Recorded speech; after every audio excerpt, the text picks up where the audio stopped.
다 힘을 내는 도다 라는 말씀을 통하여 잠시 은혜를 받기를 원합니다. 오늘 본문의 말씀에 보면 요엘 선지자가 바로 장차 이스라엘에 되어질 일들에 대해서 예언을 하는 말씀이라고 할 수가 있습니다. 이스라엘 백성들은 저들이 범죄로 말미암아 땅이 혼돈하여지고 땅이 황폐하여졌습니다.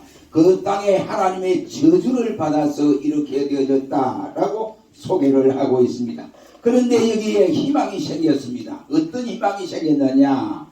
그 땅에 비가 내리겠다, 비를 주겠다, 하나님이 그렇게 말씀을 하십니다. 그래서 하나님이 하시는 말씀이 그 땅을 그냥 외면한 것이 아니라 하나님이 그 땅을 권고하시겠다라고 말씀을 하시면서 하나님의 큰 일을 시행하겠다고 말씀을 하고 있습니다. 대간절 하나님의 큰 일이 무슨 일이기에 하나님이 큰 일을 시행하겠다고 했느냐? 이 큰 일은 최종적으로 하나님께서 죄를 대속해 주시기 위해서 예수 그리스도를 이 땅에 보내주시겠다 말이에요. 그래서 예수님을 통해서 십자가에 달려 돌아가시도록 하겠다 이런 말이에요. 그러나 역사적으로 볼 때 그리스도의 십자가의 대속의 예표로서 저들 백성들을 애굽에서 구원해내시고 그리고 때로는 이스라엘 땅에서 적군을 몰아내 주셔서 저들에게 자유를 주시고 그리고 또한 땅에 비를 내리게 하시고 모든 식물들이 소생할 수 있도록 만들어 주겠다라고 하는 사실입니다. 그러기에 오늘 본문 말씀의 요엘 선지는 어떻게 하느냐? 하나님을 기쁘게 하라고 당부를 하고 있습니다. 그는 21절 말씀에서 땅이여 기뻐하라 라고 했고 22절 말씀에서는 들 짐승들에게 두려워할지어다 라고 말씀을 하시면서 세 번째는 23절에서 시온의 딸들아 기뻐하라고 말씀을 하고 있습니다. 오늘 이와 같이 요엘 선지자는 세 가지를 통해서 하나님 앞에 기뻐하라 기뻐하라 기뻐하라고 말씀을 하시면서 이 시간에는 바로 들 짐승에게 두려워 말라고 하시면서 오늘 본문 마지막 절에 무화과 나무와 포도나무가 다 힘을 내는 도다 라고 말씀을 하시고 있습니다. 오늘은 이 말씀을 문제를 삼아서 다 힘을 내는 도다 라는 말씀을 통해서 은혜를 받기를 원합니다. 그러면 왜 하나님께서 산천도 초목도 들짐승도 사람들도 다 기뻐해야 하느냐 말이요. 왜 만물이 다 힘을 내야 하느냐. 오늘 본 말씀 저는 그 말씀을 듣고 깨달으면서 사실은 좀 불만이 좀 있었죠. 그래서 걷는 거에는 감사하자 생각했는데 불만이 좀 있었어요. 그래서 봉급을 올리신다고 그냥 보관을 주는 거예요. 그러니까 기가 차는 거예요. 내가 가는 목적이 봉급을 버려요. 그래서 기가 차는 거예요. 그래서 봉급을 아끼 버렸어요. 예, 그래서 아꼈습니다. 맞습니다. 그래가지고 화가 나더라고. 화가 나는데 상무에게 올려준다 했으면 올려줘야 되겠냐고. 그래 치러야 되겠다 생각했는데 내가 이 말씀이 딱 되는 거예요. 그래서 요엘서를 보면서 힘을 내자. 산천 초목도 힘을 내고 무화과도 포도나무도 힘을 입어내는데 나를 여기 보내주신 것이 하나님이고 또 이렇게 연결시켜 주신 하나님인데 그때는 내가 감사하다가 이 조그마한 것 가지고 말이지 그래 그럴 수 있느냐. 힘을 내자 이렇게 생각하고 오늘 이 시대를 생각하면서 우리 성도들이 이 말씀이 필요하지 않을까 생각하고 우리가 이 말씀을 준비했습니다. 왜 힘을 내야 되느냐? 오늘 보면 22절 말씀에 보면 들의 풀이 싹이 난다 라고 말씀을 하고 있습니다. 하나님의 벌을 내리신 이 땅은 너무나 참혹하고 황폐한 땅이 되어버렸습니다. 여러분 땅에 비가 없다 이슬이 없다고 할 때 어떻게 되겠습니까? 제가 어릴 때 이 가뭄이 엄청나게 이와 같이 심했습니다. 그때 이 논이 갈라지고 말이죠. 그 다음에 저수지에 물이 없어서 이게 다 저수지 바닥이 갈라지고 이럴 때에 별의별 짓을 다 하더라고요. 그래서 초대 이승만 대통령 때는 막 각 지방에 명을 내려서 지방 장관들에게 알아서 뭐 해라 이러고 막 이러더라고. 그런데 그때 참 고통스러웠습니다. 뭐 결실을 할 수가 있어야죠. 땅이 갈라질 때. 지금 이스라엘이 오늘 본 말씀에 그래요. 여기 보면 땅이 갈라지고 우리나라가 전혀 다릅니다. 이스라엘은. 그러니까 비가 안 온다든지 아니면 이슬이 흠뻑 젖지 않으면 이스라엘은 동물도 살 수 없고 식물도 살 수 없고 사람도 살지를 못합니다. 이 뭐가 돼야지요. 그런데 하나님이 이슬과 비를 내리지 않으니 산천 초목들이 목이 타서 죽어갑니다. 쓰러져 가고 있습니다.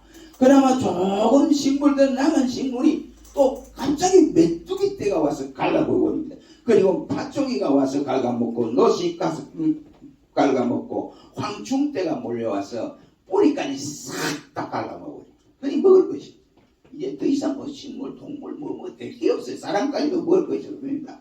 그런데 설상가상으로 적군들이 쳐들어와서 이스라엘 땅을 완전히 짓밟아버리고 황폐하게 만들어 버렸습니다. 이럴 때니까 땅도 신음을 하게 되고 모든 들짐승이나 산천 초목들이나 인간들까지도 다 신음하는 이러한 상황에 접어들게 되어졌습니다. 이러한 땅에 들의 풀들이 싹이 난다. 이 정말로 기뻐하고 기뻐할 일이 아닙니다. 정말로 기뻐할 일이에요. 그러니까 벌써부터 이런 기쁨이라고 말을 할 수 있습니다. 짐승들이 먹을 것이 없어서 허걱거리고 쓰러지는 상황 가운데서 짐승들아 두려워 말라 하시면서 이제 풀이 나게 한다. 새싹이 돋게 한다 라고 말씀을. 그러니 저들에게 소망이 싹트게 되었습니다. 싹이 돋아난다고 하는 것은 생명의 소생을 가리키는 말이요.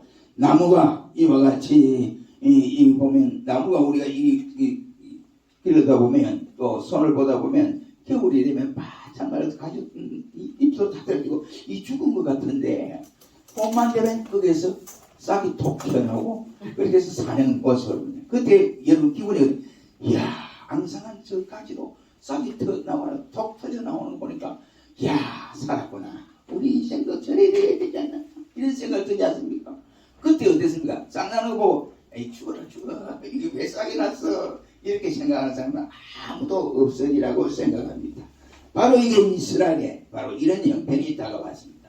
새싹이라고 하는 것은 바로 열매를 내는 첫 단계라고 할 수 있습니다. 그래서 마태복음 4장 28절 말씀에 예수님은 열매를 맺되 처음에는 싹이요 그 다음에는 이삭이요 그 다음에는 충실한 곡식이라고 말씀을 하고 있습니다.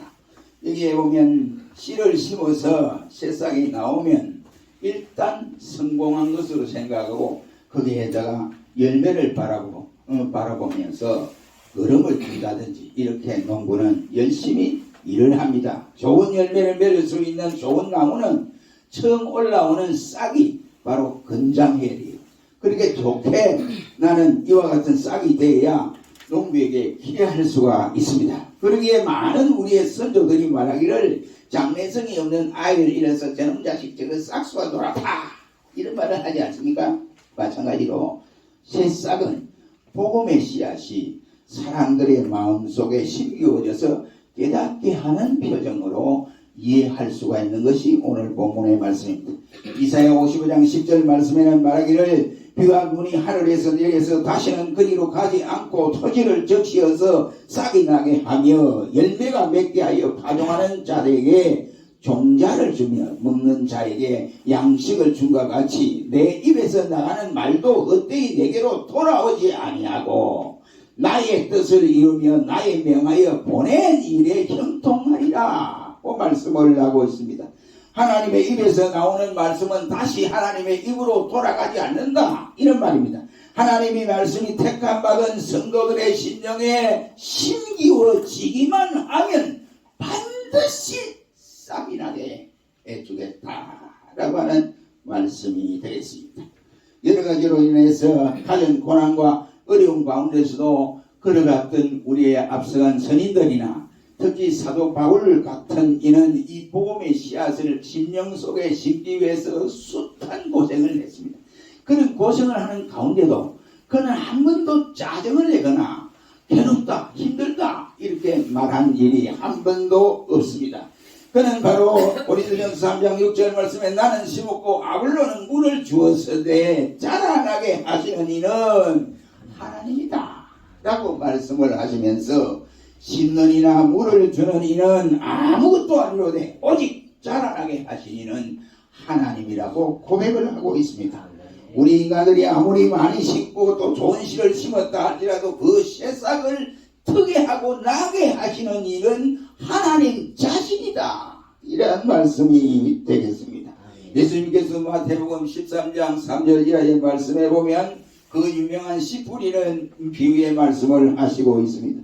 씨를 뿌리는 자가 뿌리로 나가서 뿌릴 때 들은 어디에 뿌리느냐?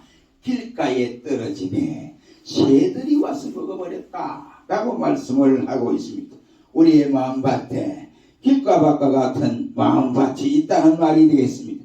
길바닥에 떨어진 씨가 무슨 씨가 나겠으며 거기에 무슨 그 씨가 싹이 터져서 성장할 수 있겠습니까? 성장할 수가 없습니다. 길바닥은 처음부터 밭이 아니기 때문에 그러한 것입니다. 씨를 뿌릴 만한 장소가 아니라 이 말이. 이 말이 무엇입니까? 우리 신자들 가운데도 길바닥과 같은 마음의 심령을 가진 사람이 있다. 이런 말. 딱딱한 심령. 예수 믿기 전에 변하지 못한 그 심령을 가지고 있다. 교회는 나오기는 나오는데 중생하지 못해서 옛사람 그대로를 가지고 나오는 사람이 있다. 이런 말씀이 되겠습니다. 그렇다면 우리의 심령의 밭이 이런 밭에 우리가 어떻게 되느냐? 오래 믿었던 사람이나 아니면 모태신앙을 가진 사람이나 모두가 같이 마음의 밭이 다져지고 다져져서 옥토밭이 완전히 변하여 딱딱한 밭으로 되어져 버리고 말았습니다. 이런 심령에 뭐하느냐?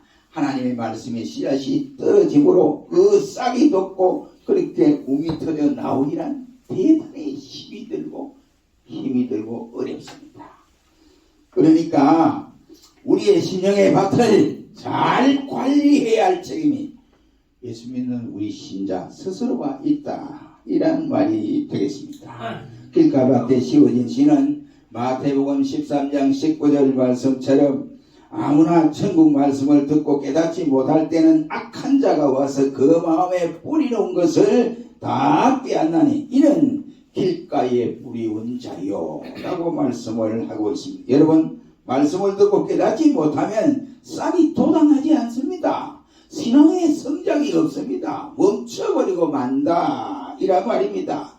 그러므로 하나님의 말씀을 전할 때 우리가 귀담아 들어야 내 영혼이 소생함을 받을 수 있습니다. 마침 세상에 나서 뛰어오르듯이 우리의 영혼이 소생할 수 있다.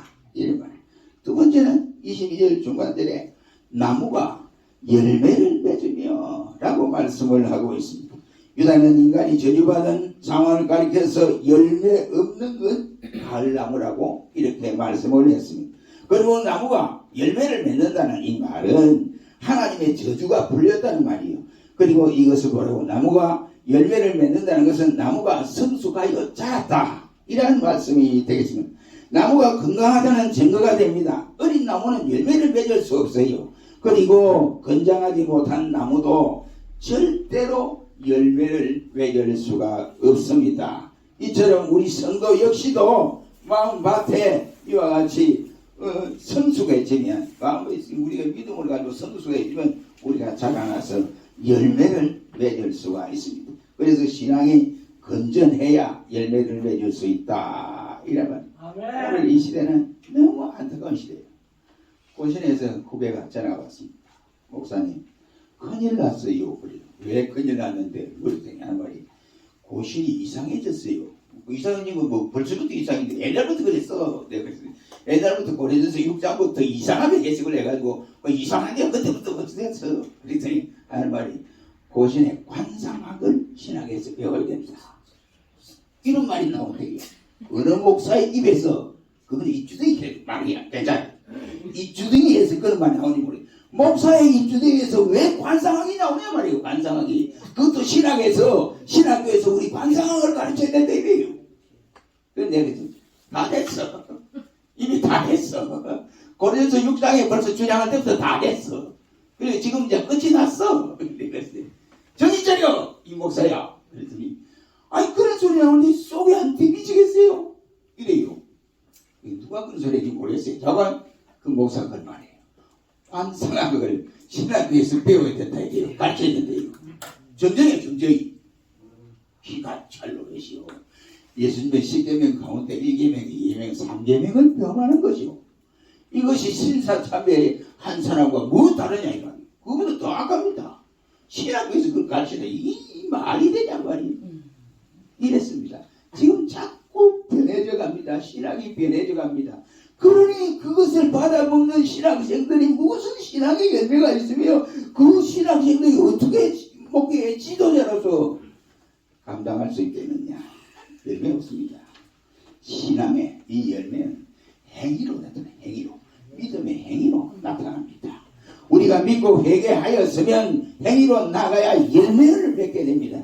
그러기에 마태복음 3장 8절 말씀에는 말하기를 회개 때 합당한 열매를 맺고 속으로 아브라함이 우리 조상이라 하지 말아라. 그러니까 너희가 외식하느냐 이요. 그러니 이 돌들로 아브라함의 자손이 되게 하리라 고 예수님이 말씀을 하고 있습니다. 우리가 예수님을 믿으면 그 믿음으로 행실을 옮겨져야 됩니다. 그런데 이것이 신앙의 열매로 나타나게 되는 것입니다. 그러므로 우리 성경은 심은 대로 거둔다라고 말씀을 하고 있습니다. 이 말씀은 씨앗을 심은 대로 열매를 거둔다는 말입니다. 그래서 야고보서 2장 22절 말씀에는 너희는 도를 행하는 자가 되고 듣기만 하여 자신을 속이는 자가 되지 말라라고 말씀을 하고 있습니다. 싹이 돋아났다가 시들어 버린다든지 아니면은 꽃만 피고 나서 떨어져 버리고 열매를 맺지 못한다고 한다면은 아마 그 농부에게 더욱 괴로운 일이 아닐까 생각합니다. 뿐만 아니라 입만 무성한 열매가 되어졌다면, 입만 무성하고 열매가 하나도 없다고 한다면 그 농부에게 소망이 없습니다. 희망이 없다 이런 말이에요. 그래서 마가복음 11장 12절 14절 말씀에 예수님이 시장하셔서 베다니에서 나왔을 때에 무화과나무 보니까 잎이 무성하니 좋아요. 그래서 열매가 있는가 싶어서 가까이 보니까 열매가 하나도 없어요. 그래서 예수님이 열매 없는 무화과를 저주했습니다. 그러니까 즉시로 그 무화과 나무가 죽었더라고 말씀을 하고 있습니다. 우리의 영혼도 우리의 신앙도 겉으로 보기에는 여기에 무화과 나무와 그리고 이와 같이 무성한 무화과 나무처럼 이렇게 될 수가 있다. 이런 말씀이 되겠습니다. 이처럼 외모만 근사하고 실속이 없으면 아무런 쓸모가 없다는 말이 되겠습니다. 그러므로 사랑하는 성도 여러분, 저와 여러분들은 말씀을 받았으니 뭐 해야 되느냐? 열매를 맺혀 나가야 된다. 이란 말이에요. 그래서 레위기 26장 3절로 4절에는 너희가 나의 규례와 계명을 행하면 내가 너희 비를 그 시후에 주리니 땅은 그 산물을 내고 수목은 열매를 맺을지니라고 말씀을 하고 있습니다. 이는 곧 우리는 하나님의 말씀과 하나님의 법도를 지키기만 하면 그 열매 맺게 하시는 이는 하나님 자신이다 이 말입니다. 그리고 나무의 열매를 맺으려면 그 나무가 어디에 되느냐, 어디에 붙어 있냐, 공중에 떠 있어야 되냐, 그렇지 않고 둥치에 붙어 있어야 된다고 주님은 말씀을 하고 있습니다. 이처럼 성도들의 믿음의 열매도 똑같은 원리라고 생각합니다. 우리 어디에 붙어야 되느냐? 예수쟁이는 예수님에게 붙어야 돼요. 어디 붙어야 돼요? 예수쟁이가 저희 정치부들에게 살고 살아가는 그것도 안 돼요. 예수쟁이는 예수님에게 붙어야 살 일입니다. 환장을 하시오.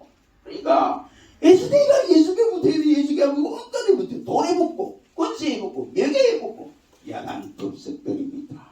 이탈한 거예요. 그래서 예수님이 안타까워서 요한복음 15장 5절 이하의 말씀에서 주님은 나는 포도나무요 너희는 가지니 저가 내 안에 내가 저 안에 있으면 이 과실을 많이 맺나니 나를 떠나서는 어떻게 된다고요?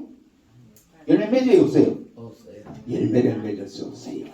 그래서 주님이 내게 붙어라 내게 붙어라. 누구에게? 불신자에게 내게 붙어라. 예수님이 내게 붙어라. 그래야 너희가 열매 맺을 수 있다 라고 말씀을 하시고 있습니다. 포도나무 가지가 포도 열매를 맺기 위해서는 포도 둥치에 붙어야 하는 것이 최선의 방법이라고 할 수가 있습니다.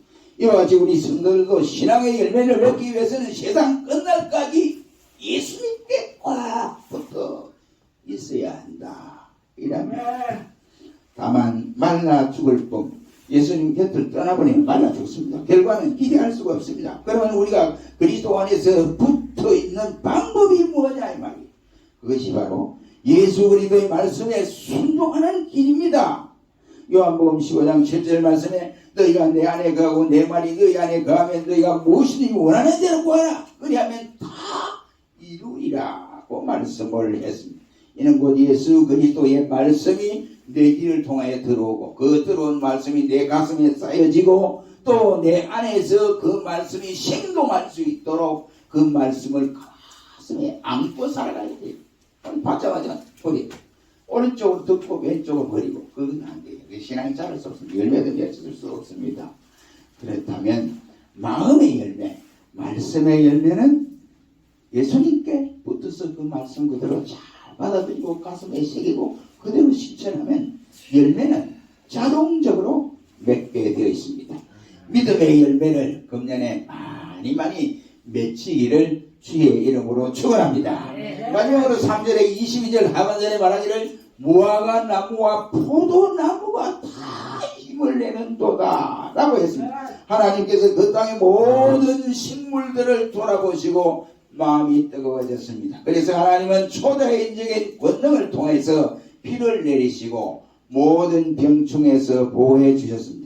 그렇다면 나무가 열매를 맺고자 한다면 가만히 있어도 되겠습니까? 안 된다 이 말이에요. 그 이유는 우리가 잘 아는 대로 90세의 늙은 할머니가 아이를 낳았다 이 말이에요. 그건 뭐냐? 아이를 낳게 하신 이는 90세의 아이를 낳게 하는 이는 아브라함이 아니에요. 누구냐?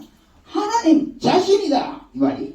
산의 아이를 전혀 알지 못했던 동정녀 마리아가 아기 예수를 수태하게 하는 능력이 마리아에게 있은 것이 아니고 하나님 자신에게 있었습니다. 또 이러한 마른 살건 나무의 지팡이가 우미 돋고 순이 나고 꽃이 피고 열매가 맺게 하신 이는 하나님 자신인데 하나님이 이 무화과 나무에 또 하나님 포도나무에 열매 맺히는 이것은 뭐 아주 쉬운 주목이가 아니겠어요? 이 하나님이 그렇게 열매 맺게 하십니다. 그런데 여기 주목할 것은 무화과 나무와 포도나무가 다 힘을 내는 도다라고 했습니다.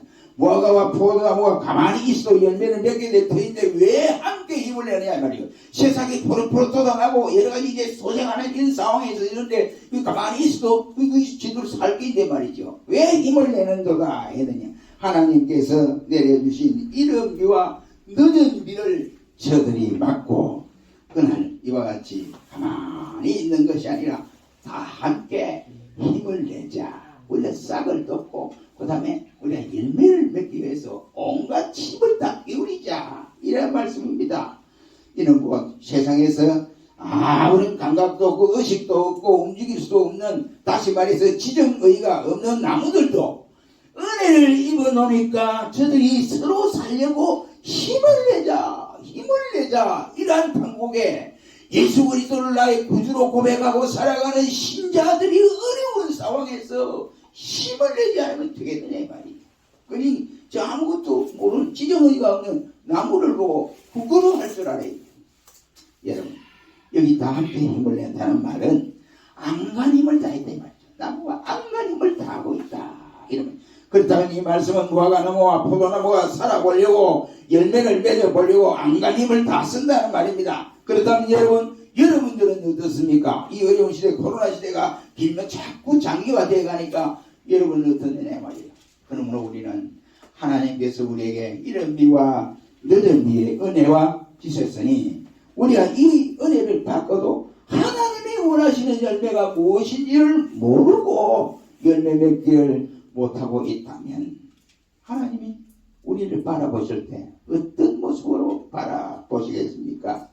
여러분 그러니 하나님 기뻐하시기 위해서 얼마나 우리가 힘을 내고 열매를 맺기 위해서 애를 써야 되느냐 하는 것을 깨달을 수가 있습니다. 우리 신앙이 성장하기 위해서 얼마나 힘을 쏟으려고 하십니까? 산천초목들도 다 살려고 발구둥을 치고 힘을 내는데 하나님의 자녀인 저와 여러분들이 힘을 안 낸다면 산천초목이 바라볼 때 우리가 부끄러운 줄 알아요. 근데 이게 어떻게 알아야 되느냐? 영이 눈이 떠야 돼요.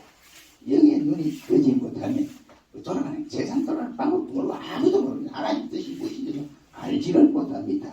그러니 우리가 살아가는 세상에서도 무슨 일이나 힘을 쓰지 않고 되어진 일이 있던가요? 더구나 사악한 세상에서 우리가 신앙을 유지하고 신앙의 열매를 맺기 위해서는 힘쓰지 아니하고는 되는 것이 없습니다. 그래서 우리 성경에 그냥 너희가 설렁설렁 믿어라 이란 말씀이 하나도 없습니다. 힘써 행하는 말씀들이 많이 기록되어지고 있습니다. 때로는 좁은 문으로 들어가기를 힘쓰라고 말씀을 했습니다.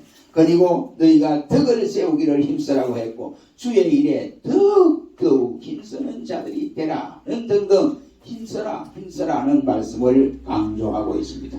사랑하는 성도 여러분, 하나님이 권고하시는 날에는 들의 풀들이 싹이 난다고 했습니다. 나무가 열매를 맺는다고 했습니다. 무화과와 포도나무가 힘을 낸다고 했습니다. 그러면 하나님께서 무엇 때문에 식물들에게 이렇게 소생하는 장면을 우리에게 보게 하시느냐 이 말이에요. 왜 그럴까요?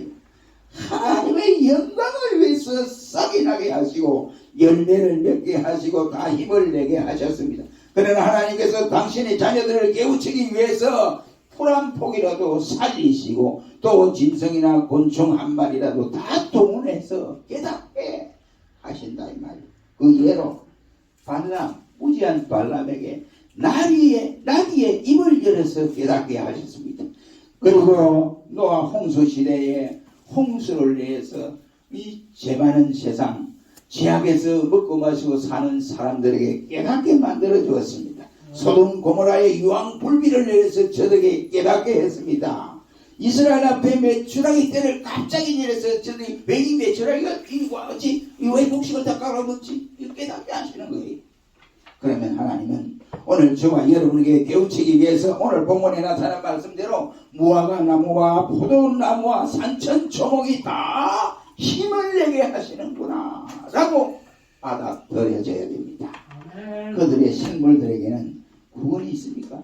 그렇다고 해서 본래 소망이 있습니까? 그럼 무슨 의식이나 지각이 있느냐? 그것도 아닙니다. 그런데도 살아보려고 힘을 다낸다 라고 말씀을 하고 있습니다. 그들이 열매를 충실히 맺어보려고 모든 힘을 다하고 있습니다. 그렇다면 여러분, 예수님의 은혜를 입은 우리가 어떻게 해야 됩니까? 힘을 내야 되지 않겠습니까? 코로나 어렵다. 아이고 이 코로나 지금 아무것도 못해. 이렇게 되겠어요? 안 된다 이 말이죠. 택함받은 성도가 저 식물보다 못한 데서야 되겠느냐 이런 말이에요. 우리는 이제 힘을 내야 할 시대라고 생각을 합니다. 그러니 기도에도 힘을 내고 헌신에도 힘을 내고 충성에도 예물에도 주의 영광을 위해서도 힘을 내고 전도에도 힘을 내고 충성에도 힘을 내고 예배 참석에도 힘을 내고 봉사에도 힘을 내어서 우리 모두가 힘을 내는 종들이 되기를 주의 이름으로 축원합니다. 자, 이러신 하나님